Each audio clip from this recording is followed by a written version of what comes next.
Hi, I'm Andrea Bird-Steiner. I'm the founding attorney at Bird Law Group, and I'm also a Marine Corps veteran. I served in the military in 2001, and I was an O231 in Okinawa, which is an intelligence analyst.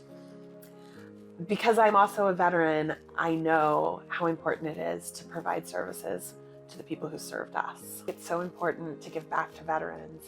I try to serve by being on the Veterans Legal Institute board, by being on Supervisor Katrina Foley's Veterans Advisory Board, and by taking cases time to time from Veterans Legal Institute.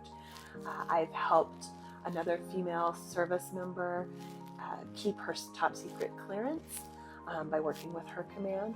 And I've also helped another female veteran start a nonprofit that now provides mental health services to veterans. Everyone loves to say thank you for your service to veterans.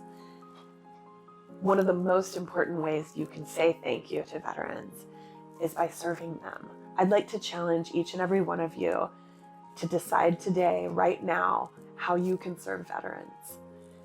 Whether it's taking on a case from Veterans Legal Institute, or by going and working at a clinic, volunteering your time at Veterans Legal Institute, or donating money to Veterans Legal Institute so that they can hire more people to help do the important work that they're doing, you can know that you're actually doing something to help. Make that decision now, and I'd like to hear from you tonight. Come tell me what you've decided to do. Thank you so much for this award. Semper Fidelis.